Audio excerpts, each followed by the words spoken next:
La prière et la méditation. La prière, un chemin. La prière, c'est tout un chemin. Ce n'est pas un exercice qu'on fait juste pour se donner bonne conscience.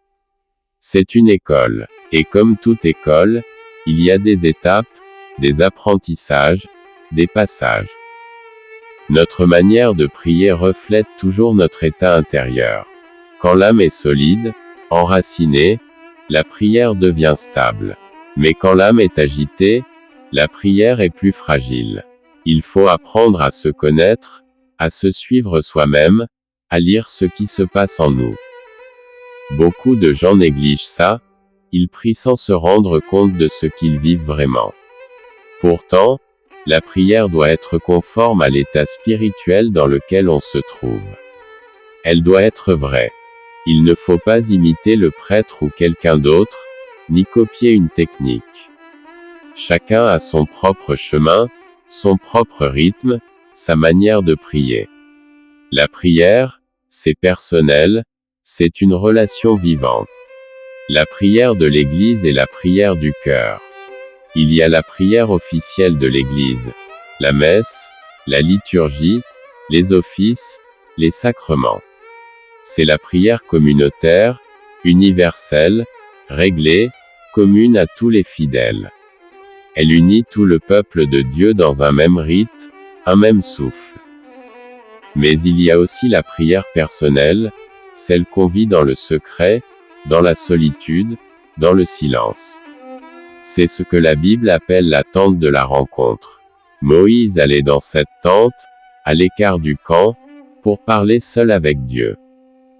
Eh bien nous aussi, nous avons besoin de cette tente intérieure. Ce lieu intime où on est seul à seul avec Dieu. Ce n'est pas forcément à l'église. Ça peut être dans ta chambre, sur ton lit, avec une bougie, ou même dans ton cœur, en silence. Ce qui compte, c'est de quitter un instant nos activités pour être entièrement à Dieu. C'est ce qui s'appelle le désert intérieur. Ce moment où l'on se met à part, juste pour Dieu. C'est là que la vraie prière commence. Le corps et la prière. On prie avec tout notre être, le corps, l'âme et l'esprit. Notre corps révèle ce qui se passe à l'intérieur. Un geste, une attitude, une posture, tout cela exprime une prière.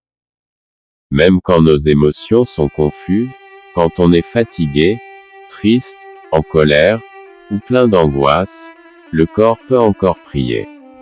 Parfois, c'est le corps qui prie quand le cœur n'y arrive plus. Se mettre à genoux, se prosterner, lever les mains, baisser la tête. Ce sont des gestes simples, mais qui parlent à Dieu. Il ne faut pas mépriser les émotions, même négatives. La Bible en est remplie. Des cris, des plaintes, des colères. Mon Dieu, pourquoi m'as-tu abandonné? Ce cri, c'est déjà une prière. Tout ce que nous vivons, la joie, la peur, la colère, la fatigue, peut devenir une prière, si nous l'offrons à Dieu. La méditation. Méditer, c'est écouter, c'est se laisser toucher par la parole de Dieu.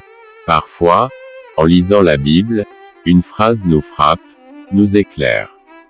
À ce moment-là, il ne faut pas continuer à lire, il faut s'arrêter.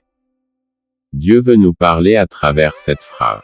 Il nous dit quelque chose de personnel. Ce n'est pas une réflexion intellectuelle, c'est une lumière intérieure. Cette illumination vient de Dieu. Elle ne vient pas de nos efforts, ni de notre intelligence. C'est une grâce. C'est comme une flamme qui descend dans le cœur. L'âme, le lieu de la rencontre. Au plus profond de chacun de nous, il y a une âme. Une âme unique, créée par Dieu au moment où nous venons au monde. Elle n'existait pas avant, mais elle existera pour toujours. Cette âme est éternelle, habitée par Dieu. Par le baptême, elle est entièrement consacrée.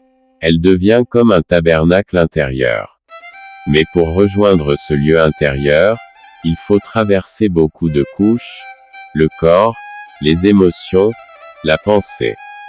Il faut descendre doucement, jusqu'au cœur du cœur. C'est là que Dieu nous attend. C'est là qu'a lieu le dialogue d'amour entre lui et nous.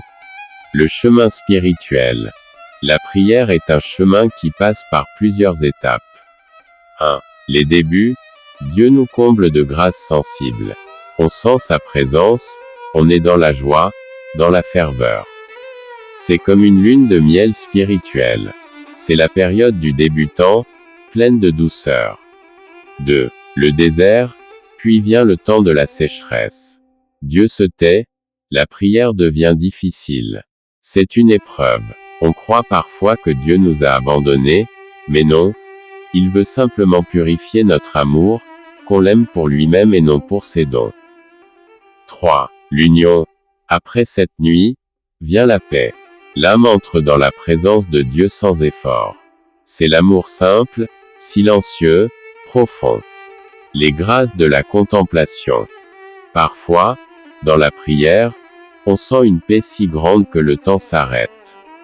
Plus rien ne distrait. Une heure peut passer sans qu'on s'en rende compte. D'autres fois, on reçoit une parole intérieure, un message très clair, qu'on n'a pas cherché. Ce sont des grâces de contemplation. Elles ne viennent pas de nous, mais de Dieu. Les saints ont connu ces états, Thérèse d'Avila, Charles de Foucault, François d'Assise. Tous ont vécu des moments d'union profonde où Dieu envahit l'âme. Mais ce n'est pas cela le but. Le but, c'est l'amour pur, l'amour simple, la présence silencieuse. Conclusion. Le chemin de la prière est une aventure. Il y a des débuts pleins de lumière, des déserts où tout semble vide, et des moments de paix où Dieu devient tout. La prière, ce n'est pas une technique. Ce n'est pas un effort intellectuel. C'est une relation. C'est une fidélité, un oui répété dans le temps. Même quand Dieu se tait, il est là. Même quand on ne sent plus rien, il agit. Peu à peu, la prière transforme tout. Le corps, le cœur, l'esprit. Et au bout de ce long chemin, il ne reste plus qu'un mot à dire. Amour.